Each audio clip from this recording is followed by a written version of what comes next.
Είπαμε σήμερα θα μιλήσουμε για τον Άγιο, τον Όσιο Δημήτριο τον Καγκαστάθη. Αλλά δεν είναι δυνατόν τέτοια μέρα σήμερα να αναφερθούμε στο μεγάλο Άγιο της Εκκλησίας που γιορτάζει, έναν από τους τρεις μεγίστους φωστήρας της Τρισηλίου Θεότητος. Ποιον? Τον Άγιο Γρηγόριο τον Θεολόγο, Αρχιεπίσκοπο Κωνσταντινούπολεως. Επειδή έχουμε μιλήσει πολλές φορές για τον Άγιο Γρηγόριο, στην ημέρα της μνήμης του και στη γιορτή του κτλ., δεν μπορούμε να περιλαμβάνουμε διότι θα έπρεπε όλη την ώρα να ασχοληθούμε και δεν θα έφτανε βέβαια με το τιτάνιο θεολογικό έργο αυτού του μεγάλου πατρός της Εκκλησίας μας.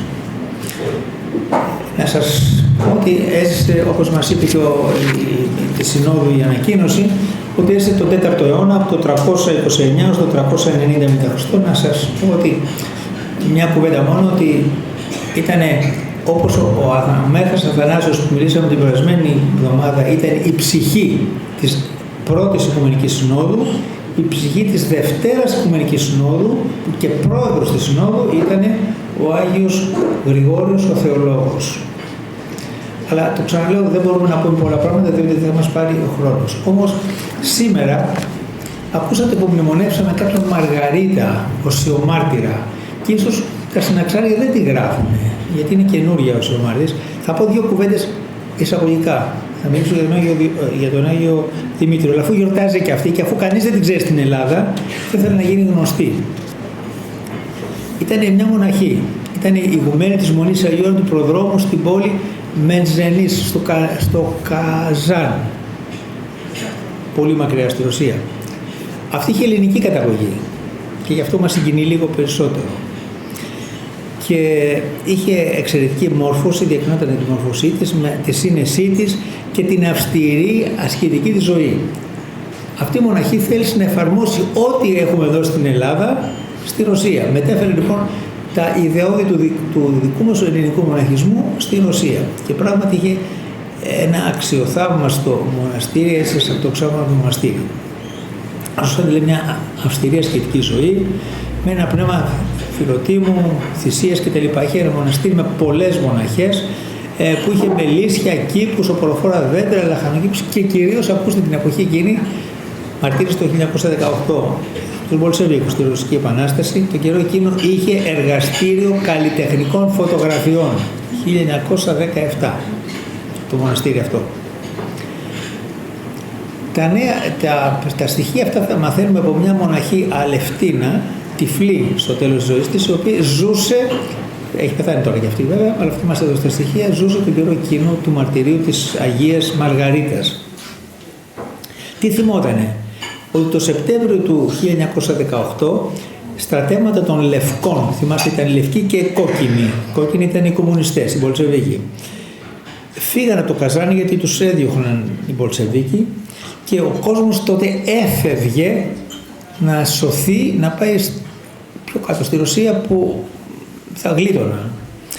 Έτσι λοιπόν όλοι τρέχανε σε ένα λιμάνι του ποταμού, του γειτονικού ποταμού, να μπουν σε ποταμό να σωθούν. Τρέχει το ίδιο και η Μαργαρίτα να σωθεί. Και εκεί μπροστά της, την ώρα που πάει να μπει στο ατμόπλιο, εμφανίζεται ο Άγιος Νικόλαος. Και της λέει, γιατί αποφεύγεις το στεφάνι που σε περιμένει? Συγκλονίστηκε η Μαργαρίτα και γύρισε, πήρε το δρόμο της επιστροφής, πηγαίνοντας για το μαρτύριο, κανονικό μαρτύριο. Παρακάλεσε εμάς τον ιερέα να της ετοιμάσει ένα φέρετρο και να τη θάψει αν μπορέσει την ίδια μέρα που θα κάνει την κηδεία της. Υπάρξει ένα πιο ιερέας βέβαια για αυτό το περίεργο που του ζήτησε, αλλά το έκανε. Την επομένη, κατά τη διάρκεια της Θείας Λειτουργίας, μια ομάδα επαναστατών μπαίνει μέσα στο καθολικό του μοναστηριού και τη συλλαμβάνει. Η ιερότισσα Μαργαρίτα τους παρακαλεί να την αφήσουν να μεταλάβει τον ακραίο των μυστηρίων. Αλλά βέβαια οι επαναστάτες δεν γνώριζαν τέτοιου είδους ευγένειες. Την έσυραν στον Εξονάρθηκα, χωρίς άλλες εξηγήσεις, και την εκτέλεσαν σαν αντεπαναστάτρια. Η μοναχή τώρα ήταν κατά της επαναστάσεως. Οι μοναχές λυπημένες πήραν το σκήνομά της, έκαναν την εκνόσια ακολουθία και την έθεσαν πίσω από το ιερό του Καθολικού. Την επόμενη μέρα ο ιερέας κατάλαβε γιατί η Αγία είχε ζητήσει να ταφεί αυθημερών. Γιατί την επόμενη μέρα οι Μπολσεβίκοι έφεραν ένα μουσουλμάνο χότζα και τον εκτέλεσαν στο μοναστήρι. και θα τον βάλουν στον ίδιο τάφο με την Αγία. Και ο Θεός την είχε φωτίσει να ζητήσει αυτό το πράγμα, να μην συνταφεί μαζί με το Χότζα.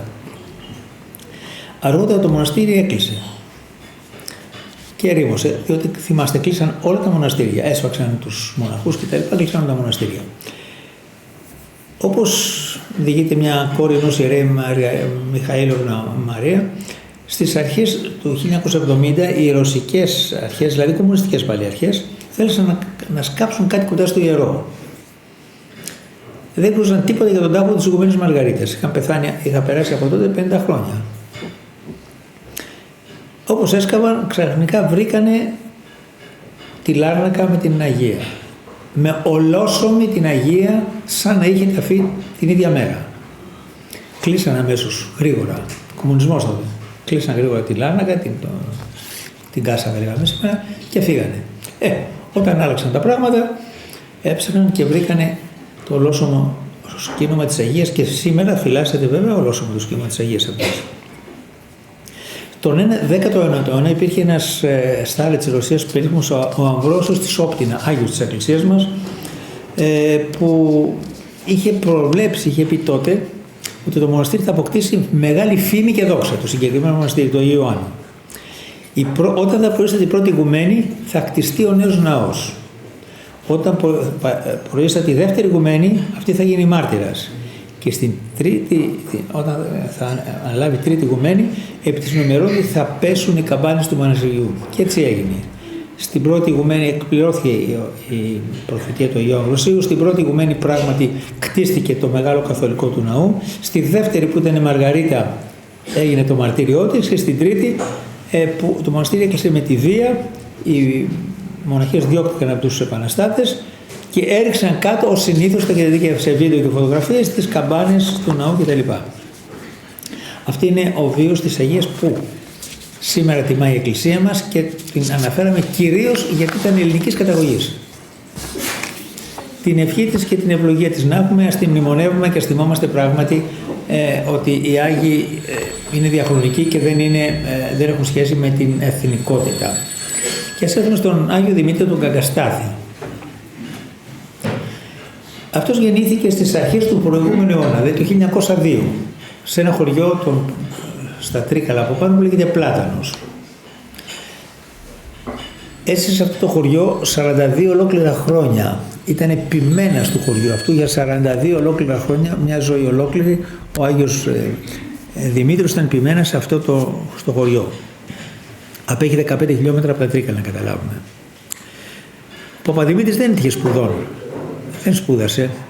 Ίσα που κατάφερε να τελειώσει και σε μεγαλύτερη ηλικία το δημοτικό. Όταν τον άκουγε κανείς, αν τον ακούτε να μιλάει, μιλούσε όπως λέμε βλάχικα. Δεν το καταλάβαινες τι έλεγε. Γιατί έτσι μιλάνε εκεί πάνω στα βουνά. Ήταν βοσκός προβάτων. Όποια βρισκόταν είχε τη μνήμη του Θεού. Έκλεινε τα πρόβατα στη στάνη και πήγαινε με δάκρυα και εκκλησιαζόταν στο γειτονικό εκκλησάκι των Αρχαγγέλων. Έπαιρνε τα πρόβατα μετά και πήγαινε να τα βοσκήσει. Όταν επέστρεφε δεν πήγαινε στο σπίτι του, αλλά έκλεινε τα πρόβατα στη στάνη και πήγαινε πάλι στην εκκλησία να γονατίσει, να προσευχηθεί. Όπου και να βρισκόταν, είτε μέσα στην εκκλησία είτε έξω από την εκκλησία, το στόμα του ήταν γεμάτο προσευχή και το μυαλό του ήταν στα θεία και όχι στα κοσμικά. Δεν έκανε τίποτα, δεν ξεκινούσε από το Θεό. Και όπως είπα, και κατέληγε στο Θεό. Αυτό το εκκλησάκι των Αρχαγγέλων ήταν ένα εκκλησάκι που χτίστηκε το 1600. Υπάρχει ακόμα βέβαια, οι ταξιάρχες. Είναι κατανοητικό και έχει τοιχογραφίες. Το εκκλησάκι αυτό ήταν κοντά στο σπίτι του Παπαδημήτρη. Εκεί στο σπίτι του αυτό έμαθε από την ευλαβέστερη γιαγιά του και τους ευσεβείς γονείς του τα γράμματα, και όπως λέγανε παλιοί, και του Θεού τα πράγματα. Τέτοια γράμματα έμαθε. Είχε τους Αρχαγγέλους για να τον προστατεύουν. Έλεγε στους Αρχαγγέλους, εγώ φεύγω τώρα. Μιλούσε σαν να μιλάμε ο φίλος προς τον φίλο. Αυτή την παρησία είχε. Εγώ φεύγω τώρα και θα σας παρακαλέσω πάρα πολύ να με ξαναφέρετε πίσω. Να πάω στα πρόβατα, οπουδήποτε αλλού. Φεύγω με την ευχή σας και δώσω την ευχή σας να γυρίσω πίσω. Όπου και να ήταν, στο χωράφι, στο βουνό, στην εκκλησία, στο δρόμο, προσευχότανε. ήρθε η ώρα να πάει στο στρατό. Πάει στους ταξιάρχες, πάλι που να φύγει από το στρατό, για να φύγει και λέει, επιλέξει, σας ζητώ μια χάρη. Εγώ σας υπηρετώ από μικρό παιδί, 19 χρόνια πήγε στο στρατό. Καθαρίζω καντήλια, κάνω ό,τι μπορώ. Θέλω να με φέρετε πίσω χωρίς να με αγγίξει κανένα κακό. Είστε υποχρεωμένοι. Ζητώ κι εγώ ένα ρουσφέτη. Ακούτε άνεση που μιλούσε στους Αγίους. Τολμάει κάποιος από εμάς να μιλήσει έτσι στον Αρχάγγελο. Γιατί μιλούσε? Γιατί νωρίτερα είχε κάνει αυτό που δεν έχουμε κάνει εμείς. Είχε αγαπήσει τους Αρχαγγέλους, είχε αγαπήσει τους Θεούς, είχε θυσιάσει τον εαυτό του για την αγάπη του Θεού. Πήγε στη Μικρά Ασία. Θυμηθείτε τότε, στη καταστροφή. Σε όλους τους κινδύνους που αντιμετώπιζε, οι Αρχάγγελοι τον έσωσαν. Έλεγε, και τώρα θα σας, συνήθως αυτά που θα σας πω όλα είναι δικά του λόγια, να έχετε υπόψη σας. Δεν είναι βιογραφία από κάποιον άλλον. Φρόντισα να βρω τα ίδια τα κείμενά του, γιατί ο Παπαδημήτρης κρατούσε από μικρό παιδί, αγράμματος σον, ημερολόγιο. Αλλά εκτός από αυτό έγραφε και πολλά γράμματα. Του γράφανε οι άνθρωποι και απαντούσε. Και έτσι λοιπόν ό,τι θα πούμε είναι ακριβώς τα λόγια του ιδίου και όχι κάποια παρερμεμένα λόγια να οροποιήσουμε μια κατάσταση. Λέει λοιπόν ο ίδιος,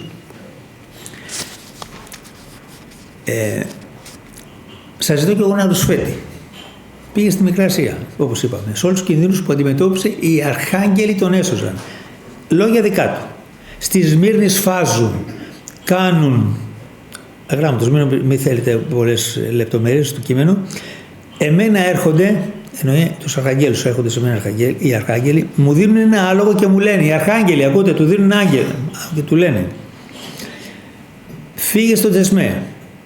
Βρίσκομαι στο αδεμέρος με 3 άλλους. Σκοτώνονται 2 από 150 υπείς. 150 υπείς Τούρκοι σκοτώνουν 2 δικούς μας ανθρώπους. Ο Άγιος ζει. Εμένα μου λένε οι Αρχάγγελοι, μη φοβάσαι, εμείς είμαστε μαζί σου. Θα πας 9 παρατέταρτο στο τάδε μέρος να προλάβεις το τελευταίο πλοίο και να πας στοιχείο. Και όπως μου είπανε, ούτε ένα μπάτσο από πουθενά.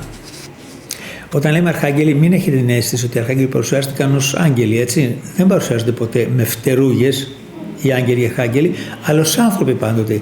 Και οι θεοφάνειες πάλι και οι αγγελοφάνειες που έχουμε στην Παλαιά Διαθήκη δεν ήταν αγγελοφάνειες με φτερούγες ποτέ, αλλά άνθρωποι μεντημένοι με τα ρούχα της εποχής. Έτσι λοιπόν βλέπουμε ότι μια πρώτη από μικρό παιδί πιάνει σχέση με τους Αρχαγγέλους. Σε όλη τη ζωή είχε σχέση με τους Αρχαγγέλους. Κάποτε του είπανε να πάει πήγαινε συχνά εκεί, στη Μονή του Αγίου Στεφάνου, στα μετέωρα που έχουν και την κάρα, υπάρχει ολόκληρη κάρα του Αγίου Χαραλάμπους. Του είπαν λοιπόν, πήγαινε, λειτουργούσε, έκανε αγρυπνίες εκεί συνέχεια ο Παπαδημήτρης. Του είπαν λοιπόν κάποια στιγμή ότι Παπαδημήτρη, πάμε εδώ που είναι η κάρα του Αγίου Χαραλάμπους. Ναι, βρε παιδί μου, μεγάλος Άγιος, αλλά εγώ δεν έχω αλυσβερίσει με αυτόν.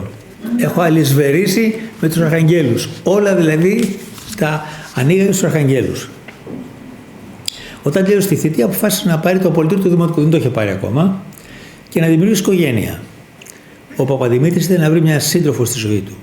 Ο Θεός δεν τον άφησε μόνο. Τον βοήθησε να βρει μια κοπέλα που μπορούσε να είναι αφιερωμένη παπαδιά. Και πράγματι η οικογένεια του, Ελισάβετ Κατσιμπήρη, έτσι λεγότανε, με την οποία απέκτησε 9 θυγατέρες. Από τις οποίες η μία κόρη του, η γερόντισσα Ισιδώρα, έγινε ηγουμένη στη μονή του Αγίου Άννου του Θεολόγου στο Ζάρκο Τρικάλο. Η δε εγγονή του, ονόματι Ιγνατία, το μοναχικό όνομα, μοναχή στη μονή στο Κορμποβό, πάλι στα Τρίκαλα. Ο ίδιος σημειώνει, στις 24 Μαΐου του 1931 έγινε διάκονος και στις 26 του ίδιου μηνός έγινε ιερεύς. Έτσι, ο Παπαδημήτρης από ποιμένας αλόγων ζώων, προβάτων δηλαδή, έγινε τώρα ποιμένας λογικών ζώων, τα πρόβατα της πίμνης του Χριστού. Και όπως είπαμε, 42 χρόνια εργάστηκε με προφανή ζήλο για το πίμνιό του. Σαν πραγματικός ποιμένας, φρόντιζε πάντοτε να εξασφαλίσει το πίμνιό του τις επιθέσεις και τις παγίδες του διαβόλου. Θυμηθείτε ποιος το έκανε αυτό πάλι, στα Φάρασα.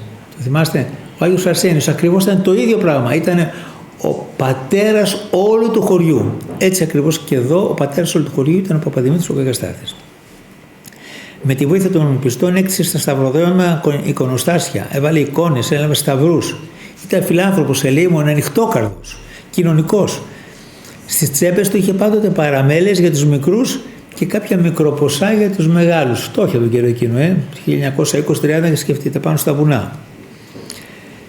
Ενδιαφερόταν οι πιστοί του να διαβάζουν χριστιανικά βιβλία, περιοδικά, γι' αυτό δημιούργησε βιβλιοθήκη τον καιρό εκείνο. Στα σπίτια που έκανε επισκέψεις έδινε δωρεάν βιβλία. Ό,τι βιβλία υπήρχαν από εκείνη για να διαβάζουν οι άνθρωποι. Όμως αργότερα πέρασε πάρα πολλές δοκιμασίες, ειδικά στην εποχή του εμφυλίου πολέμου. Επειδή αυτός μιλούσε για Χριστό, πατρίδα, οικογένεια. Τότε οι αριστεροί τον βάλανε στο στόχαστρο. Τον απείλησαν, τον αποκήρυξαν, τον καταδίκασαν σε θάνατο και πολλές φορές αποπειράθηκαν να τον σκοτώσουν και όλος σώζονταν. Με ένα περίεργο τρόπο. Περίεργο για τους ανθρώπους, για μας όχι βέβαια, με θαυματουργικό τρόπο. Θα αναφέρω μερικά από τα θαύματα που έζησε και πάλι, όπως σας λέγα, τα περιγράφει ο ίδιος. Ένα βράδυ, ενώ αναπαυόταν το μικρό παιδί ακόμα, στο παλικάρι ήταν, στο σπίτι του, μαζί με τον αδερφό του κοιμότανε, ήρθε ένας γέροντας και τον ξύπνησε, λέει: «Σήκω παιδί μου, σήκω γρήγορα, το σπίτι θα πέσει». Δεν έδωσε σημασία. Δεύτερη τον σκουνάει πάλι, τον κουνάει: «Σήκω, το σπίτι θα πέσει». Παίρνει τον αδερφό του και βγαίνουν έξω. Μόλις βγαίνουν έξω, το σπίτι καταραίει. Ποιος ήταν ο γέροντας? Ο Άγιος Νικόλαος, προς τιμή του οποίου ο ναός ο κεντρικός του χωριού ήταν αφιερωμένος. Βλέπουμε λοιπόν ότι όχι μόνο αρχάγγελοι, αλλά και ο Άγιος Νικόλαος, και θα σας πω κι άλλο επεισόδιο με τον Άγιο Νικόλαο, τον είχαν, θα λέγαμε, στα δεξιά του. Σώζει το χωριό από φυσική καταστροφή. Αυτό είναι πολύ σύγχρονο για τη γλυφάδα των πλημμυρών. Ακούστε τι λέει ο ίδιος ακριβώς στο ημερολόγιο του. Την 14η Ιουλίου 1965, ημέρα 5η και ώρα 5 με 7 το απόγευμα, παρουσιάστηκε το εξής πρωτοφανές και μεγάλο σημείο καταστροφής. Επί 2 ώρες σκότος, μέγα και σύννεφα βαριά παρουσιάστηκαν, με πολλές και δυνατές βροντές. Έδειχνε πλημμύρα και καταστροφή. Ο κόσμος όλος μαζεύτηκαν στα σπίτια τους και περίμεναν. Οι αστραπές και οι βροντές πραγματικά δείχνανε καταστροφή. Η βαζούρα του κακού πλησίαζε και οι βροντές διπλασιάζονταν και οι κεραυνοί έπαιζαν βροχή. Θαρής γινόταν χαλασμός του κόσμου. Υπήρχε δε και μέγα σκότος. Εγώ, ως εφημερός του χωριού μου Πλάτανος, τρέχω και πάλι στον νόμο των ταξιαρχών. Πάντοτε καταφύγονταν ταξιάρχες. Ανάβω την καντήλα του Χριστού και της Παναγίας και των ταξιαρχών. Βάνω το πετραχύλι και γονιπετής με δάκρυα και εκ βάθους ψυχής και καρδίας προσευχόμουν να απαλλάξει ο Θεός τον κόσμο από το μεγάλο κίνδυνο. Επί 1 ώρα και 10 λεπτά προσευχόμουν και παρακαλούσα τους ταξιάρχες, πεσμένος κάτω 1 ώρα και 10 λεπτά. Ο ιδρώτας μου βγήκε από την κεφαλή μου μέχρι τους πόδας. Η προσευχή έτσι είναι έμπονη, δεν είναι προσευχή θεωρητική, αλλά με πόνο ψυχής και σώματος. Θυμηθείτε τον Κύριο στην Γετσιμανή που έτρεχαν, λέει, ως οι θρόμβοι οι σταγόνες αυτές. Ο ιδρώτας λοιπόν βγήκε από την κεφαλή με τους πόδας από τη μεγάλη αγωνία και δέησε να απαλλαχθεί το χωριό και ότου θαύματος. Ούτε στα σύνορα του τόπου μας δεν έπαιζε χαλάζι και ούτε οι κεραυνοί το έβλεψαν τίποτε. Μόνο λίγη δροσιά μας ήρθε και έτσι με τη δύναμη των Μεγίστων Αρχιαρχών και παρακλήσεών μου εσώθη η χώρα. Μέγασε Κύριε και θαυμαστά τα έργα σου. Και συνεχίζει. Αυτά τα γράφω σε ενθύμιον για τους συναδέλφους τους μου ιερείς που θα προλάβουν, μάλλον θα πρέπει, παραλάβουν θα πρέπει να πει, από εμένα το χωριό μας, τους ταξιάρχας. Διότι το χωριό μας έχει αποκτήσει μεγάλους προστάτες και βοηθούς, τους ταξιάρχες μου, εις όλους τους κινδύνους να τρέχουν και να παρακαλούν και να σώνουν τη χώρα μας. Διότι ο ιερεύς όταν προσεύχεται με πίστη και στην τριβή της καρδίας του εισακούεται. Εγώ που τα γράφω αυτά, τα έχω δοκιμάσει όλα. Και γι' αυτό πρέπει να αγωνίζεται και να κουράζεται ο εφημέριος στη χώρα του. Χώρα του εννοεί την ενορία του. Στη γλώσσα του Αγίου χώρα είναι ενορία του Αγίου. Το ποιμνιό του δηλαδή. Έχει υποχρέωση να προσεύχεται και να παρακαλεί το Θεό να τον βοηθεί και να τον απαλλάσει από ό,τι είναι ανάγκη. Το λέει και το Ιερό Ευαγγέλιο. Αιτείτε και δοθήσετε ημίν. Ένα άλλο θαύμα πάλι με τον Άγιο Γεώργιο. Πάλι διηγείται ο ίδιος. Μια άλλη φορά ήμουν μέσα στα βουνά διωγμένος, ταλαιπωρημένος. Πότε? Τον καιρό του αντά το πολέμου. Το καταλαβαίνετε, έτσι. Με κυνηγούσαν να με σκοτώσουν. Με πήρε ο Ζέρβας. Με εγκατέλειψαν. Παπά άνθρωπο δεν τον θέλανε. Αλλά ο Θεός δεν με εγκατέλειψε. Και βρέθηκα σε ένα μέρος γεμάτο ομίχλη και ο ποταμός πλημμυρισμένος. Δεν μπορούσα να περάσω απέναντι. Έκλαιγα σαν μικρό παιδί. Και έλεγα, Θεέ μου, ή βγάλε με ή πάρε με. Κινδυνεύω. Πείνα, ψήρα. Εκεί προσευχόμουν, έρχεται ένας νεαρός με ένα άλογο και σαν συνήλθα είδα ότι ήμουν στην απέναντι πλευρά του ποταμού. Λέγω ότι συνέβη σε μένα, τον αμαρτωλό. Δοξολόγησα τον Κύριο και έψαχνα να βρω τον ευεργέτη. Ένα βράδυ, αφού είχε περάσει καιρός δηλαδή, παρουσιάστηκε ένας νέος και μου λέει, Παπαδημήτρη, με ξέχασες?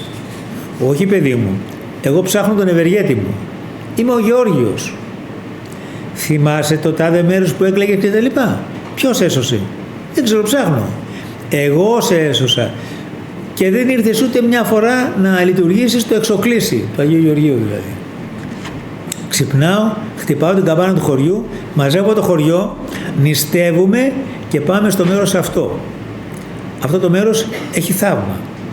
Ένα δέντρο είχε, ένα δέντρο και ένα κλονάρι ξερό και στη γιορτή του έτρεχε νερό, του Αγίου Γεωργίου δηλαδή. Μόνο στη γιορτή του. Και το παίρναμε γιασμό. Μετά, επειδή ο κόσμος ήταν αμαρτωλός, σταμάτησε το θαύμα. Διότι το θαύμα θέλει πίστη. Όντας πήγα εγώ και έκανα ακολουθία. Δηλαδή το πρωί στη λειτουργία είπα στους χωρικούς, τι λέτε, είναι ο Άγιος Γεώργιος εδώ ή δεν είναι? Ζει ο Θεός και βασιλεύει και τον κόσμο προστατεύει? Ελάτε όλοι εδώ.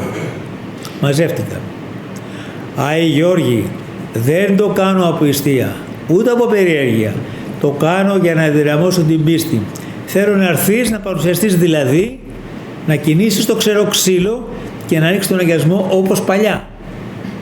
Εκεί λοιπόν προσευχόμουν, άρχισε να τρέχει λίγο το νερό. Δεν ευχαριστιόμουν, ήθελα περισσότερο και έγινα ενοχλητικός. Θέλω πιο πολύ. Και έπεσε όπως γέμισαν τα μπουκάλια, βραχτήκανε. Και αυτή είναι η πίστη μας, ζωντανή. Ακούτε τι κάνει η πίστη ενός ιερέως, ενός απλού ανθρώπου. Κατεβάζει τον ουρανό εδώ, όπως το έκανε ο προφήτης Ηλίας. Είναι φοβερό αυτό. Αυτό στις μέρες μας. Γιατί δεν ήταν άλλος Θεός στην εποχή του προφήτη Ηλία και άλλος Θεός σημερινός. Είναι ο ίδιος Θεός. Και βλέπετε πώς ο Θεός ακούει αυτούς τους ανθρώπους που τον υπηρετούν. Άλλο ένα θαύμα πάλι. Καταδιακόταν από συμμορίτες. Ήρθα λέει Κυριακή πρωί. Μόλις προέβαλα και βγήκα από την εκκλησία. Ήταν 10 υπείς και μαζί με τον αρχηγό τους 11 και με κυνηγούσαν στον κάμπο. Οι χωρικοί από τη μια πλευρά έβλεπαν το θέαμα και απέναντι από το άλλο χωριό βγήκαν και από την εκκλησία και έβλεπαν επίσης το θέαμα. Με ύβριζαν ελεηνά και τρισάθλια. Δεν μπορώ να τα πω. Τραγόπαπα και άλλα ελεηνά κτλ. Και επιλοβολούσαμε τα στέρν στη συνέχεια. Οι σφαίρες με τρυπάνε τα ράσα. Δεν με τσίμπαγε καμία. Σαν φτάσαν στα 50 μέτρα και με περικύκλωσαν, τότε γονάτισα.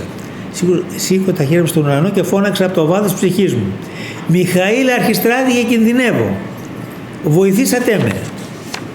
Από το στιγμή και οι 11 έγιναν κόκαλο και άγαλμα. Ο αρχηγός πέφτει από το ζώο κάτω, σπάζει τη σπονδυλική του στήλη και αφού είδα εγώ ότι είναι ακίνητη, ευχαρίστησε το Θεό του ταξιάρχας και τους είπα να μετανοήσετε, να γίνετε καλοί άνθρωποι, να λέγετε την αλήθεια, να έχει το Θεό βοήθεια. Και αφού τους ευλόγησα, χωρίς να με πειράξουν, πήγα απέναντι, περίμενε το χωριό και μπήκα με όλο το λαό μέσα στην εκκλησία και δώσαμε δόξα στο Θεό που έκανε σήμερα θαύμα. Η πνευματικότητα, η πίστη και η γενναιότητά του φάνηκαν ακόμα και στα χρόνια σε αυτήν την εποχή. Όλος ο τόπος τότε, όσοι ξέρουν ιστορία, ήταν περικυκλωμένος από τους κομμουνιστές. Και καταλαβαίνετε, εκείνος αρνιόταν να συνοδηπορήσει μαζί τους, κατήγγειλε την αθεία, κατήγγειλε το απιστεύω τους και γι' αυτό κτυπήθηκε αλήθεια και κινδύνεψε όπως είπαμε πολλές φορές. Γράφει πάλι. Μου λέει η παπαδιά μου, παπά, χαζάθηκες τελείως. Δεν βλέπεις όλους τους παπάδες των χωριών που κάθονται στα σπίτια τους, δουλεύουν και τρώγουν με τις οικογένειές τους? Εγώ τους απαντώ, θα πεθάνω για τον Χριστό και όχι για τον Χρυσό. Κομμουνιστής εγώ δεν γίνομαι. Άλλοτε του έλεγε η πρεσβυτέρα, δεν νοιάζεσαι τι θα γίνουν αυτά τα κορίτσια? Είπαμε 9 κορίτσια είχε. Οι άλλοι κάνουν αυτό. Θα πεθάνω παπάς και όχι μασκαράς. Για τον Χριστό θυσιάζομαι υπέρ των προβάτων. Τι σήμερα, τι αύριο. Μια ψυχή έχουμε. Θα την παραδώσω στα χέρια του Δημιουργού μου. Να σας θυμίσω τα Δεκεμβριανά που έγιναν το 1944 εδώ στην Αθήνα. Όσοι έχετε ακούσει, έχετε διαβάσει ιστορία, οι παλιότεροι από τους γονείς σας θα έχετε ακούσει ότι γίνανε, θυμάστε, στο Μακρυγιάννη έγινε σφαγή και κατατρεγμός. Το ίδιο σε όλη την Ελλάδα. 4 Δεκεμβρίου έγιναν αυτά. 6 Δεκεμβρίου γιορτάζει ο Άγιος Νικόλαος, έτσι. Αυτός το χωριό του είχε Άγιο Νικόλαο. Τον είχε σώσει ο Άγιος Νικόλαος, αγαπούσε τον Άγιο Νικόλαο. Είχε πάει λοιπόν να λειτουργήσει για τον Άγιο Νικόλαο. Πάνε από την παραμονή λοιπόν οι αντάρτες και του λένε παπά, αύριο το πρωί θα κατέβουμε όλοι μαζί με σημαίες κόκκινες στα Τρίκαλα να κάνουμε πορεία, παρέλαση. Θα είσαι πρώτος μπροστά μας. Αλλά λέει φύγετε. Την άλλη μέρα αντί να πάει μαζί τους, πάει και λειτουργεί. Την ώρα του όρθρου εμφανίζονται 3-4 από αυτούς οπλισμένοι. Του λένε παπά, πάμε τώρα. Πού να πάμε? Σου είπαμε θα πάμε πορεία στα Τρίκαλα. Πάω, λέει, μπροστά στην εικόνα του Αγίου Νικολάου και του λέω, Άγιέ μου, εσύ χαστούκισες τον Άριο. Εγώ θα τους κυνηγήσω. Και παίρνει ένα ραβδί και αρχίζει και τους κυνηγάει τους ενόπλους μέσα στην εκκλησία. Που τον καιρό και δεν υπήρχε νόμος, δεν υπήρχε, έτσι να κάνανε στην σκανδάλη και τον σκοτώνανε. Και φύγανε. Αυτή είναι η παρησία, αυτή είναι η αγάπη του Θεού και αυτή είναι η βοήθεια που μας δίνει ο Θεός δια των Αγίων όταν προσευχόμαστε. Αλλά δεν ήταν στα λόγια μόνο, είχε μια συνέπεια. Όταν οι άνθρωποι είδανε ότι αυτός κινδυνεύει, δηλαδή τη γλίτωσε σήμερα, τη γλίτωσε αύριο, τη γλίτωσε μεθαύριο, κάποια στιγμή δεν υπάρχει περίπτωση, θα σε βρουν σε μια στροφή να σε σκοτώσουν. Του πρότεινα λοιπόν να κατέβει στην Αθήνα ή το ευκολότερο να τον στείλουν κάτω στη Μέση Ανατολή. Θυμάστε τότε που είχε πάει η κυβέρνηση, ο βασιλιάς κτλ. Εξώριστη κυβέρνηση, να πάει στη Μέση Ανατολή με συμμαχικά υποβρύχια ή πλοία. Απάντηση, δικές του κουβέντες. Εσείς δεν με σώσατε. Οι ταξιάρχες με σώσαν και θα αφήσω τους προστάτες μου και το λαό μου για να πάω στη Μέση Ανατολή και την Αθήνα. Όχι εκεί. Βλέπετε τη συνέπεια του ποια ήταν. Δηλαδή ήταν άντρας, ήταν παλικάρι, δεν ήταν μόνο πιστός άνθρωπος. Και έτσι πράγματι ο Θεός το σκέπαζε και τον φύλαγε. Εγώ έχω τον Χριστό κυβερνήτη στη ζωή μου, έλεγε.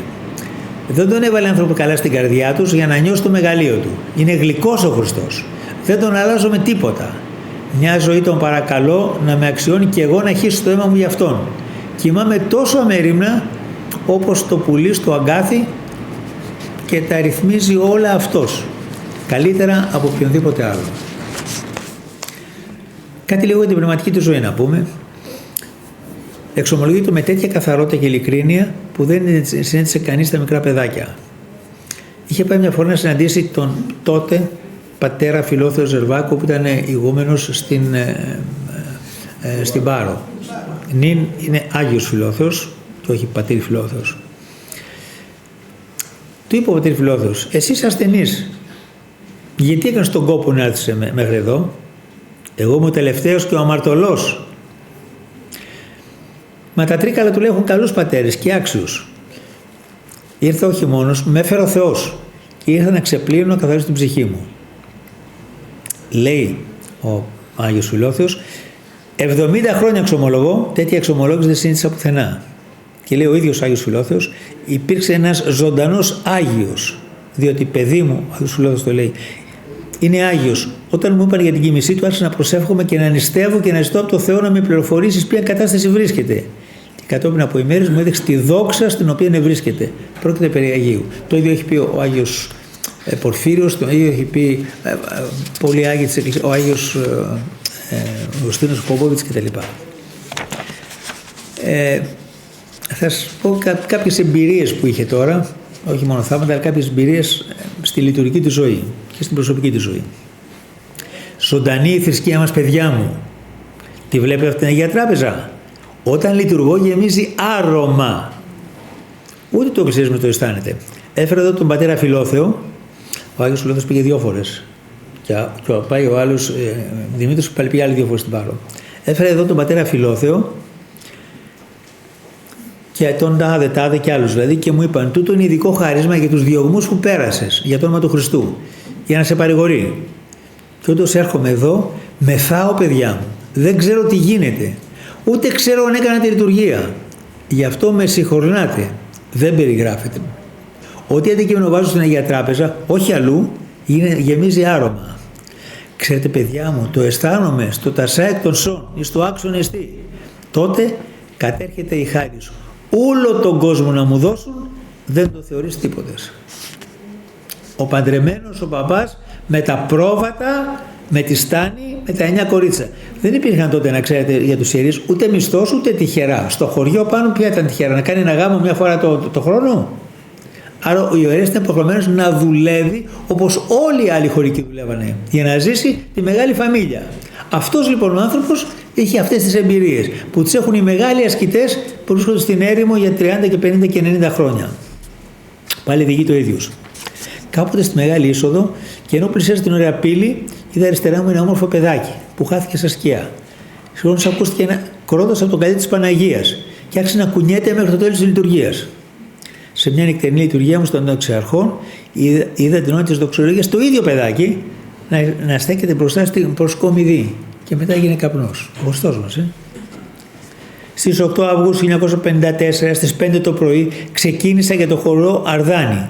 Περπατούσα και έψαλα κατανυκτικούς ύμνους για να ευχαριστήσω τον Κύριο και τη Θεοτόκο. Φτάνοντας στην εκκλησία του χωριού, άρχισα τον όρθρο και στη συνέχεια μπήκα στη λειτουργία με πνευματική εφοροσύνη και αγαλίαση. Συνέβη τότε το εξής θαυμαστό.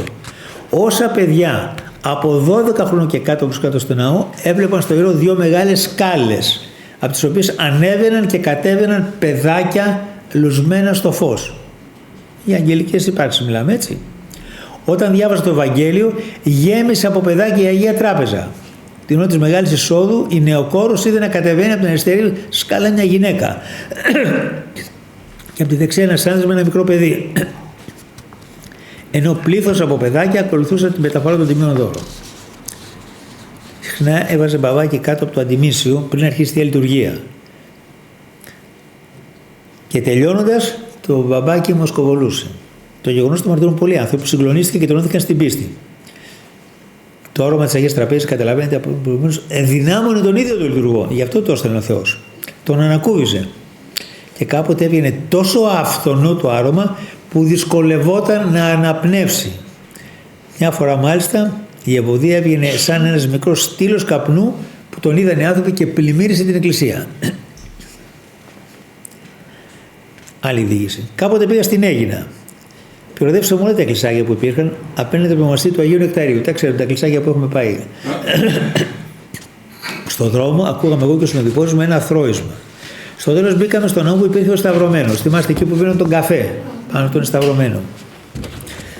Ψάλαμε και εκεί από βάθος της ψυχής.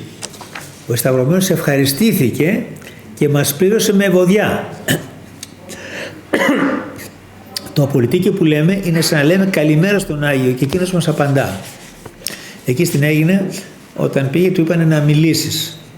Κάποιοι το συνοδεύαν και λέει: τι να μιλήσω, εγώ αγράμματος να μιλήσω. Όχι, θα μιλήσει, θα κάνει, αν δεν μιλήσει, θα φύγουμε. Άνοιξε το στόμα του και μιλούσε 2 ή 3 ώρες, δεν ξέρω πόσο μιλούσε και δεν κουνήθηκε κανένας. Τόσο μελιστά έλακτα. Δεν ήταν δικά του βέβαια, ήταν τα λόγια αυτού του αγράμματου Λεβίτη που δεν είχε βγάλει, δια της βίας έβγαλε το δημοτικό. Ένα βράδυ έκανε τους χαιρετισμούς με φίλους του ταξιάρχες στο κλεισάκι. Στεκόταν μπροστά στην ωραία πύλη και έβλεπε στην εικόνα της Παναγίας. Συνήθιζε να ψάλει το Θεοτό και Παρθένε. Την ώρα εκείνη προσέστηκε μια γυναίκα, τον έπιασε από το χέρι, τον γύρισε ακριβώς απέναντι την ωραία πύλη που βρίσκεται η τυχογραφημένη κοίμηση. Στο απέναντι, την ώρα που βγαίνουμε, δεν είναι κοίμηση. Και εξαφανίστηκε. άλλη μια διοίκηση δικιά του. Το 1963, ξέρετε, είναι η χιλιετηρία του Αγίου Όρους, τη θυμάστε. Οι παλιοί, λοιπόν, τη θυμόνται. 1000 χρόνια είχε πάει τότε όλοι οι πατριάρχες, ήταν ο βασιλιάς ο Παύλος, ο διάδοχος ο Κωνσταντίνος. Έγιναν πολύ μεγάλες τελετές. Είχε μαζευτεί όλοι οι κεφαλοί της Ορθοδοξίας, όλοι οι εκπρόσωποι των εκκλησιών, όλοι οι αρχηγοί των εκκλησιών ήταν εκεί. Καταλαβαίνετε τώρα ποιος μπορούσε να πάει με τα μέσα τότε κτλ. Ο Παπαδημήτρης τελικά επιθυμούσε να πάει. Αλλά ποιος, ο Παπαδάκος, ποιος θα πήγαινε, δεν είναι πατριάρχης και δεν χωράει με πατριάρχης, να πάνε και επίσκοποι και αρχιεπίσκοποι. Ζητούσε λοιπόν από μέσα του, είχε την επιθυμία να πάει, αλλά δεν μπορούσε να πάει.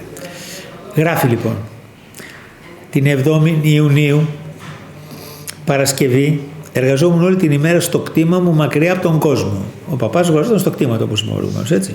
Όλη την ημέρα έψαλα διάφορα κατανικά τροπάρια και προπαντός της Θεοτόκου. Δεν αισθανόμουν ούτε κούραση, ούτε πείνα, ούτε τον καύσωνα της ημέρας.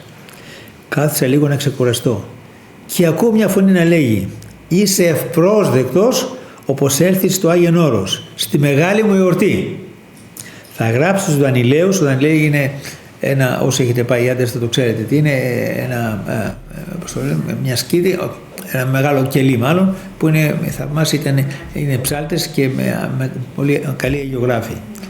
Ονομαστή από το γέροντα Δανείλ, το γέροντά τους που είναι Άγιος της Εκκλησίας μας σήμερα για αυτός. Θα γράψω Δανειλαίους και αυτοί θα σε τακτοποιήσουν. Και έτσι έγινε. Θα σας δείξω φωτογραφία τώρα του Αγίου που είναι ακριβώς στο Άγιο Όρος στην γιορτή της χιλιετηρίδας 1963.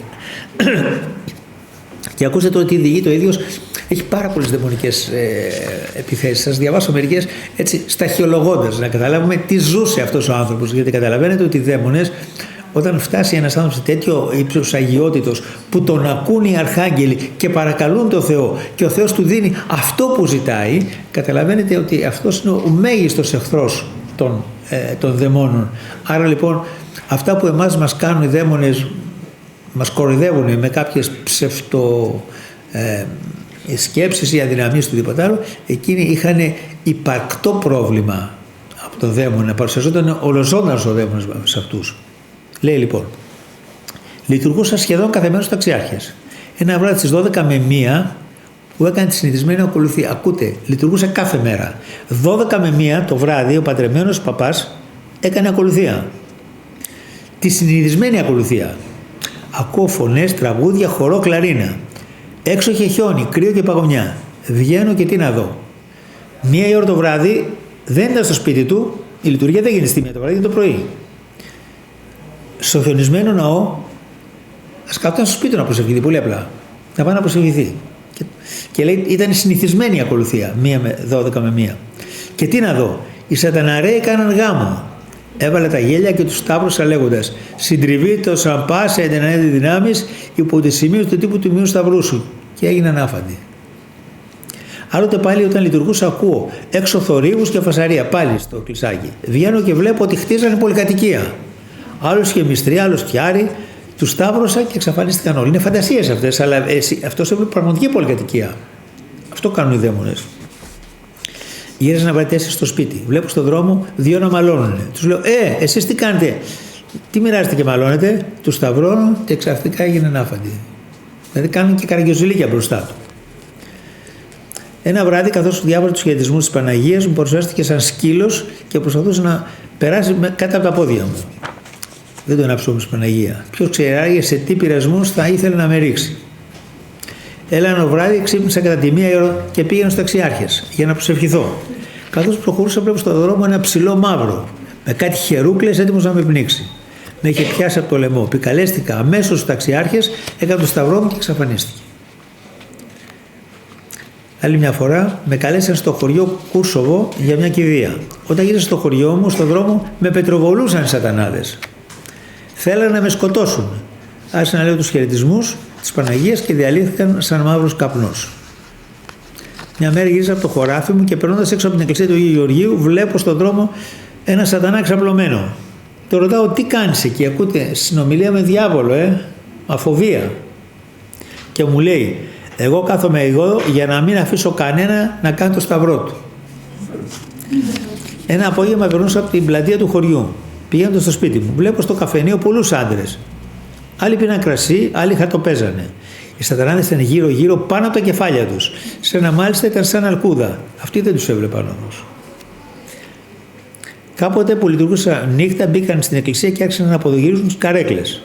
Ο δέρχης σατανάς μπήκε στο ιερό, έκλεισε το παραθυράκι και με έπιασε από το λαιμό να με πνίξει. Εγώ ζητούσα τη βοήθεια τους αρχαγγέλους και μόλις αλήθεια η πετίνη εξαφανίστηκαν. Συνεχίζει. Μόνο με προσευχή και νηστεία φεύγει το γένος αυτό, το είπε ο Χριστός. Αν σε διδηλώ, κάνω τι θέλει. Τις σκέψεις μας, προσέξτε, τις σκέψεις μας δεν τις γνωρίζει. Γνωρίζει μόνον, ακούστε, όσες σκέψεις μας βάζει αυτό στο μυαλό μας ή όσα ακούει να λέμε από το στόμα μας. Προσέξτε αυτό το πράγμα, είναι πολύ σημαντικό. Κάνω παρένθεση εδώ να το σχολιάσουμε. Αυτό που λέει είναι μεγάλη θεολογία ο Άγιος Δημήτριος, το ζούσε. Ο διάβολος δεν μπορεί να γνωρίζει τι σκέφτομαι εγώ. Μπορεί όμως αυτές τις σκέψεις που ο ίδιος μου υπέβαλε και ξέρει τις επέβαλε αυτές τις ξέρει. Όπως και αν εγώ πω κάτι, εγώ θα πάω να σκοτώσω αυτόν. Ο διάβολος το ξέρει, θα πάω να σκοτώσω. Αν το έχω στο μυαλό μου, θα πάω να το σκοτώσω, αυτό δεν το ξέρει ο διάβολος. Και συνεχίζει. Ο σατανάς εναντιώνεται σε κάθε χριστιανό που ειλικρινά αγωνίζεται. Δεν πρέπει όμως να τον φοβόμαστε. Καπνός είναι. Δεν έχουν εξουσία πάνω στους ανθρώπους. Επιτρέπει ο Θεός τους πειρασμούς για να δοκιμάσει την πίστη των ανθρώπων. Παίρνουν πάντα την άδεια του Θεού για να πειράξει τον άνθρωπο μέχρι προκαθορισμένου σημείου. Θυμηθείτε, για να σχολιάσουμε και αυτό που λέει ο Άγιος, δύο περιστατικά. Το πρώτο με τους Γεργεσινούς, με τους χήρους, που θυμάστε τότε έβγαλε τους χήρους και τους είπαν πού θα μας πας, ζητάνε δώσ' μας άδεια να μπούμε οι δαίμονες, πόσοι ήταν δαίμονες, χιλιάδες δαίμονες, να μπούμε μέσα στους χήρους. Και ο Χριστός έδωσε την άδεια. Άρα ο δαίμονας για να μπει στο γουρούνι δεν μπορεί αν δεν έχει άδεια από το Θεό. Και το δεύτερο, θυμηθείτε τη στιχομυθία εκείνη που πήγε ο διάβολος στο θρόνο του Θεού, όπως το λέει το βιβλίο του Ιώβ, εμπεριπατών γύρισα όλη την οικουμένη, λέει πάρει με θράσος, λέει ο διάβολος στο Θεό, είμαι μπροστά σου. Αυτός ο δούλος που έχεις, λέει ο Ιώβ, νομίζεις ότι σε σέβεται, μα Θεός σε σέβεται. Τον έχεις βολεμένο, είναι βασιλιάς, έχει 10 παιδιά παντρεμένα, είναι πλούσιος, έχει χωράφια, έχει δεν ξέρω τι.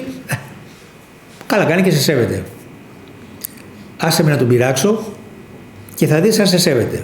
Και ο Θεός λέει ναι, σου επιτρέπω να τον πειράξει υπό τον όρο απαγορεύεται να πειράξει την ψυχή του. Και θυμηθείτε το τι του έκανε ο διάβολος, την ψυχή του δεν πείραξε μόνο. Βλέπετε λοιπόν αυτό που λέει ο Άγιος Δημήτριος, ότι εδώ παίρνουν άδεια για να πειράξει τον άνθρωπο και μέχρι προκαθορισμένου σημείου. Θα πάρεις την άδεια γι' αυτό. Όχι αν τον τιμωρήσεις, εσύ μένει ο διάβολος πάνω να του κάνεις το κακό, αλλά η πραγματικότητα είναι για να γίνει αυτός ένας Ιώβ.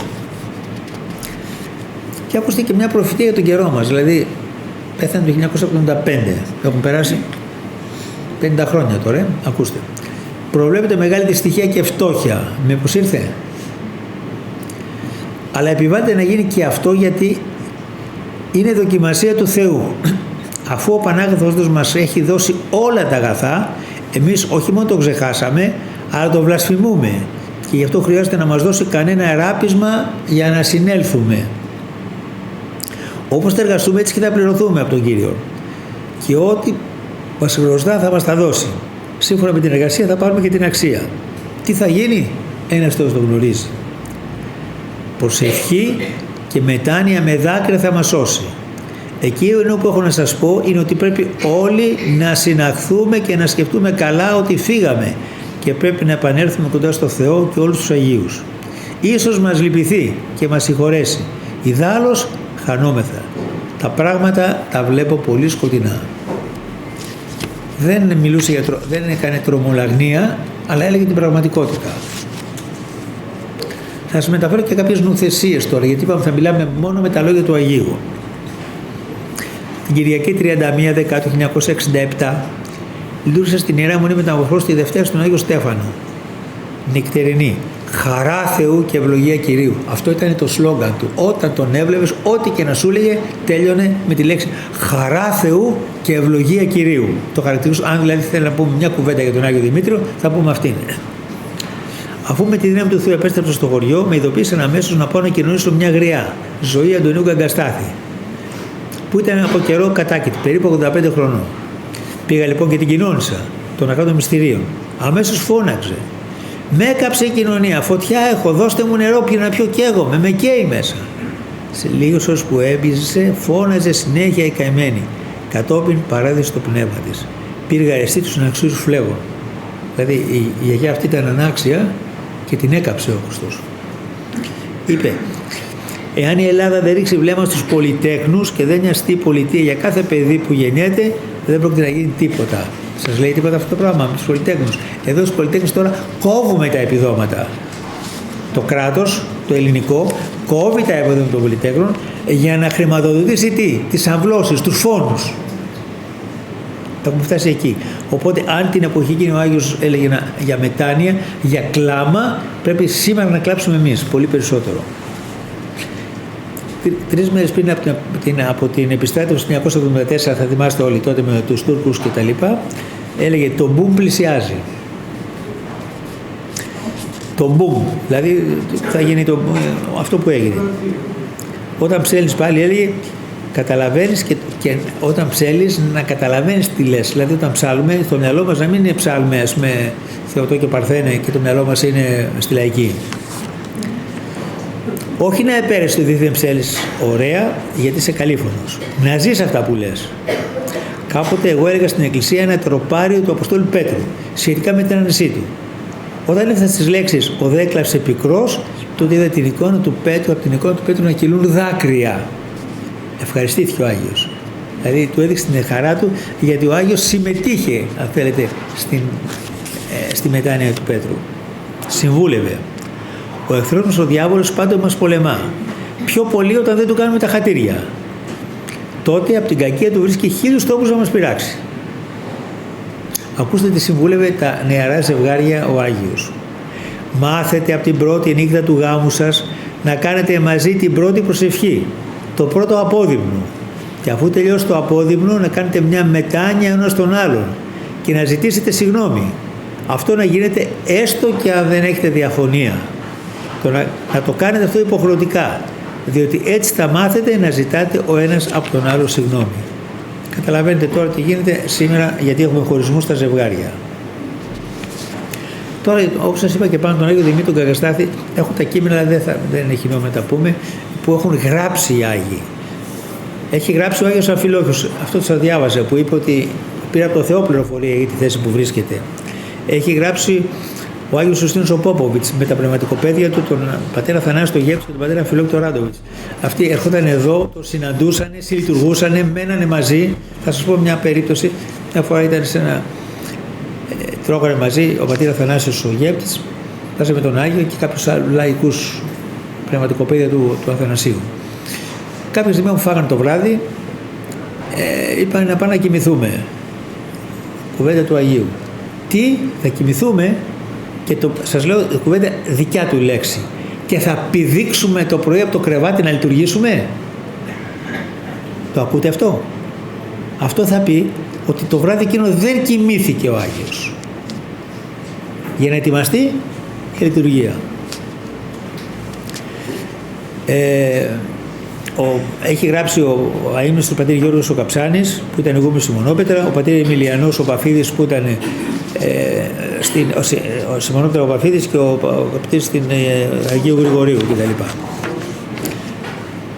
Όμως τα χρόνια πέρασαν και κάποια στιγμή διαγνώστηκε το 1980 καρκίνος. Υποβλήθηκε στην ενηχείηση στον Ευαγγελισμό. Δέστε τι γράφει στο ημερολόγιο του. Οι ιατροί μου το ανοίγηλαν καθαρά το πικρό φυρμάνι, δηλαδή το έχει καρκίνο. Εγώ δόξαζα το Θεό που μου έδωσε αυτό το μεγάλο δώρο. Ακούτε? Τον καρκίνο, για να με δοκιμάσει. Ακούτε έκφραση? Του έδωσε ο Θεός το μεγάλο δώρο. Ξέρετε, μπορώ εγώ να κάνω κουβέντα και να είμαι έτσι γαλαντόμος και κουβαρντάς στον πόνο του αλουνού, όχι στο δικό μου. Όταν μου πούνε ότι εγώ έχω καρκίνο, τότε τα πράγματα δυσκολεύουν. Λοιπόν, εκείνος δόξαζε το Θεό για το δώρο που του έκανε. Η ενηχείρηση κράτησε 5 ώρες. Τις επόμενες μέρες είχα μια διάθεση που μου ερχόταν να κατέβω από το κρεβάτι. Δεν αισθανόμουν τίποτα. Το βράδυ που έμεινα μόνος, ήρθαν δύο άγνωστοι, ποιοι θα ήτανε, καταλαβαίνουμε, και με φύλαγαν και με ανακούφιζαν. Χαρά Θεού και ευλογία Θεού εκείνο το βράδυ, που δεν μπορώ να το περιγράψω. Όλοι εθαύμασαν πώς έζησα. Επέστρεψε ο πατήρ Δημήτριος στο χωριό του, έχοντας πλέον εύθραυστη υγεία μετά τον καρκίνο.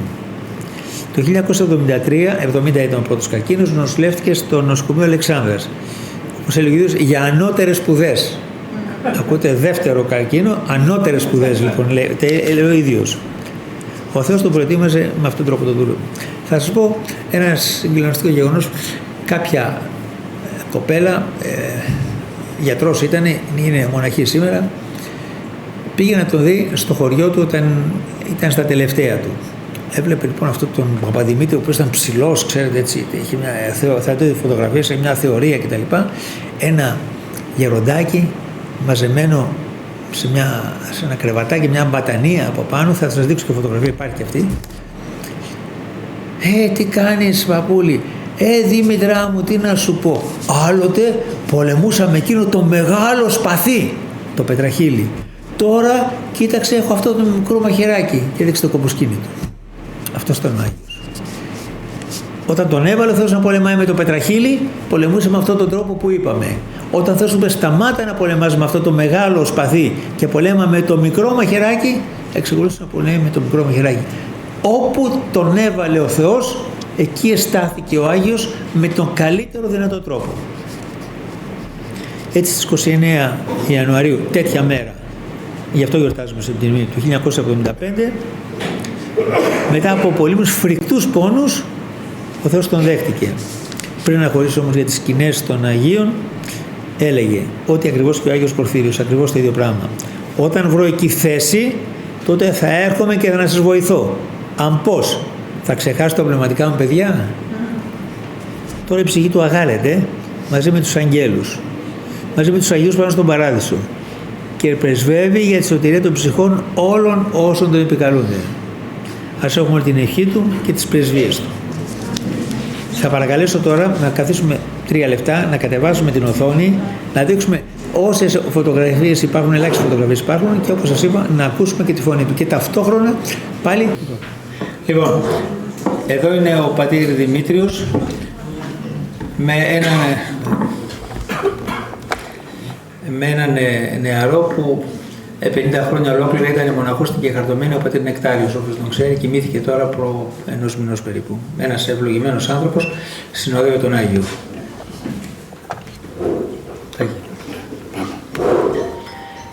Μια φωτογραφία βλέπουμε στο χωριό του. Κοιτάξτε τον Άγιο, πόσο ψηλός είναι. Αυτή είναι στο Άγιο Όρος. Βλέπετε, είναι στο καραβάκι στη Δάφνη. Βλέπετε δίπλα ένα μεγάλο καράβι και ο Άγιος είναι στη μέση, αυτός εδώ είναι. Χτύπησε εκεί. Με κάποιους μοναχούς βέβαια. Και εδώ βλέπετε απάνω το σήμα, είναι η χιλιετηρίδα του Αγίου Όρους. Είναι μια μυστική φωτογραφία. Κοιτάξτε, ο Άγιος μιλάει με έναν δημοσιογράφο. Ο Άγιος με τον Άγιο Φιλόδοτο Ζερβάκο. Βλέπετε, αριστερά είναι ο Άγιος Φιλόδοτος Ζερβάκος και δεξιά είναι ο Άγιος Δημήτρης ο Καγκαστράτης. Μια φωτογραφία του, βλέπετε το πρόσωπο. Κοιτάξτε εδώ, χαρακτηριστικό, βλέπετε, είναι στο νοσοκομείο. Ναι, μιλάει στο νοσοκομείο, ναι. Το πρόσωπό του, βλέπετε τα μάτια του, τα χαρακτηριστικά του μάτια. Εδώ είναι όταν σας είπα το 1973 που ήρθε για δεύτερη φορά για τις ανώτερες εξετάσεις που λέει και είχε πάει στην Αλεξάνδρα, στο νοσοκομείο της Αλεξάνδρας, ήρθε και καμάρων ήθελε να λειτουργηθεί στη Μητρόπολη, γιατί η Μητρόπολη, ξέρετε, για αυτό από το χωριό και τα λοιπά ήταν μεγάλο πράγμα. Να πάει είχε επιθυμία να πάει να λειτουργηθεί, όχι να λειτουργήσει στη Μητρόπολη, και η φωτογραφία αυτή είναι βγαίνοντας από τη Μητρόπολη. Η κοπέλα που βλέπετε αριστερά, βλέπετε μια κοπέλα αριστερά με γυαλιά. Αυτή είναι η μοναχή που σας είπα, η γιατρός που είχε πάει αργότερα και τον επισκέφτηκε στο χωριό του. Εγώ δεν είναι παπάς εκεί. Προχώρα, παράδειγμα. Εδώ πάλι βγαίνοντας, την ώρα που μπαίνει στο αυτοκίνητο παίρνουν κάποια ευχή. Και εδώ πάλι μπορεί να γνωρίζετε κάποιον. Αυτό είναι το μουστάκι, το γνωρίζει κανείς? Αυτό είναι εδώ. Ποιος το γνωρίζει? Ποιος? Όχι, άλλος. Για κοιτάξτε, το ξέρετε όλοι. Είναι γιατρός, ναι. Αυτός είναι. Πατή σταμάτησε. Πάμε. Εδώ το βλέπετε στο κρεβάτι. Τότε, κοιτάξτε το χέρι του πώς έχει γίνει, βλέπετε, έχει λιώσει από τον καρκίνο. Είναι τότε που έχει αφήσει το μεγάλο μαχαίρι, το μεγάλο σπαθί και έχει το μικρό μαχαιράκι. Και εδώ η φωτογραφία του Αγίου βέβαια, βλέπετε. Και εδώ. Κοιτάξτε τι ωραία Άγιο. Και εδώ. Ακούστε τον τώρα. Είμαι ευχαριστημένος. Όταν ξεκίνησα το χωριό μου και πήγα προς κοινή στους Αρχαγγέλους, δεν ζήτηξε κανένα σπίτι μεγάλο. Ό,τι επιτρέψει ο Κύριος να είναι ευλογημένο. Μόνο λέω θέλω μια χάρη να μου φέρει τη λέει του ζωντανό και μια ώρα. Να πού τον είναι πολύ στο δούλο στον έσποτα στο σπίτι σας, διότι έχω πει 6 χρόνια, αυτό το θέλω. Από εκεί και πέρα δεν ζητώ τίποτα. Δεν ζητώ τίποτα. Είμαι ευχαριστημένος δηλαδή. Να διώξω να πηδώ και να πάω ίσα, σφίκα στην εκκλησία. Να ευχαριστήσω και να πω τον είναι πολύ σύμφωνα με την υπόσχεση και να πεθάνω. Είμαι ευχαριστημένος. Αν ο Κύριος επιτρέπει να είναι ευλογημένο. Ότι ο Κύριος θα επιτρέψει. Δεν μου νοιάζει. Η παλιά η καραβάνα όπου να την πετάξεις λέει δεν έχει ανάγκη, δεν σπάζει. Και εμείς μας εξίωσε ο Κύριος να γυριστούμε από όλα. Και έτσι, ό,τι θα έρθει η ώρα να είναι ευλογημένο. Όπως και τότε που μου πήραν αντάδες να με εκτελέσω και ζήτηξα 10 λεπτά να του προσευχή, είπα, εάν μένω έχω όριο ζωής να ζήσω, θα με βγάλετε με οτιδήποτε τρόπο. Εάν όμως με καλεί ο Κύριος στο μαρτύριο, να είναι ευλογημένα. Άρα ζητώ και ένα ρουσφέκι, να παρακαλέσετε στον Κύριο που παρήσαστε πλησίον του Θεού, να με συγχωρήσει είτε εν λόγω είτε εν έργο, ευρώ εν αγνία ή μάρτυσα ως άνθρωπος. Αυτά τα δύο ζήτηξα. Δεν ήταν για να παραδοθώ στο μαρτύριο. Ήταν να ζήσω και να ομολογήσω. Ενώ σου χαιρέτησα την οικογένεια, έψαλα το επισυχέρι, ζωντανός ξεχωρισμός, πορεύουμε στο μαρτύριο. Ζήτηξα και 10 λεπτά να προσκυνήσω και στους ταξιάδες. Έχω αδυναμία, διότι από μικρό παιδί εκεί ήταν η μητέρα μου, η γιαγιά μου, πλησίωναν το σπίτι, αυτήν την αγνώρισα την εκκλησία. Επίσης δεν υπάρχουν παντού οι αρχάγγελοι, παντού οι χάρες, παντού οι... το σπίτι αυτό δεν είναι παντού όμως. Εγώ το σπίτι. Εκεί από μικρό παιδί, βέβαια γρίξα μέσα, να σκουπίζω, να πλένω, να καθαρίζω και ό,τι έχω και ζω και ομολογώ όλα τα θεωστά στους αρχαγγέλους. Και επομένως έχω μεγάλη αδυναμία. Η μία αρχάγγελη εγώ δεν ζούσα. Πού ήθελα να αρχινήσω και πού να σταματήσω. Τα πάντα. Αυτοί με στήριξαν. Αυτοί τα πάντα δηλαδή. Με κατήφθηναν. Την ιερουσύνη. Τα παιδιά μου. Όλα. Τη ζωή μου πρώτα. Λοιπόν, πάω όταν είστε αδελφές, είστε σε ένα μπακάλι τακτικό. Και εκεί δηλαδή έχετε τακτική συλλαγή. Χρόνια. Σε ξέρει. Στην ανάγκη πώς πας με ένα θάρρος και με ρωτάς, κύριε Γιάννη, έχω ανάγκη σήμερα για 5.000 λαχμές να με δώσει. Έτσι, θα σε δώσει. Πας με θάρρος, σε ξέρει. Έτσι και ένας όταν είναι πάντοτε σε έναν Άγιο κρυμασμένο, έχει θάρρος. Δεν το θέλω. Μα γιατί? Εγώ το θέλω. Και το αποτέλεσμα ήταν να φέρει Γερμανοί για να γλιτώσω εγώ. Πρώτα όμως με έδωσε ένα σημείο. Έγινε ένα σεισμός μέσα στην εκκλησία, ο τέμπλος, πρώτο εισταυρωμένος. Έδωσε ένα σημείο γερό ότι πώς γίνεται ο σεισμός, κατσάτσε, και ο τέμπλος ολόκληρος. Δεύτερον σιούνταν η εικόνα των Αρχαγγέλων, σαν να μου έλεγε ότι ήρθα, είμαι εδώ. Δεν θυμούμαι τι είπα μόνο όλα αυτά και το Κύριε εισάκουσε τις προσευχές μου. Δηλαδή αυτές οι ώρες θα σας πω ότι είναι χάνει ο άνθρωπος, δεν ξέρει τι λέει. Άφησα τα παιδιά στο σπίτι, φωνάζαν, έκανα. Αντάρτες με είχαν συνοδεία να πάνε με κερές. Χάνεις. Τώρα, στο νοσοκομείο εμείς εδώ και πολλοί κοιτεύονται. Γιατί αφού έχουμε όλα τα μέσα. Οι μυκοί ψηφέρουν για το να σε σκοτώσουν. Είναι φυσικό άλλο.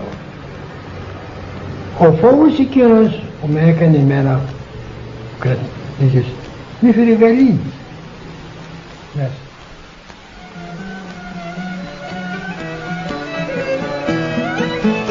Ήταν η φωνή του μακαριστού πατρός Δημητρίου Καγκαστάθη. Μια φωνή καταπληκτική, μια φωνή αληθινή, μια φωνή απλότητας. Λυπόμαστε πάρα πολύ που τα περιορισμένα πλαίσια της εκπομπής μας και συνεταιριόριου δεν μας δίνει την ευκαιρία να σας βάλουμε να ακούσετε κι άλλο από τον γέροντα Δημήτριο Καγκαστάθη. Αλλά έχουμε και μερικές άλλες εκπλήξεις, γι' αυτό να συνεχίσουμε.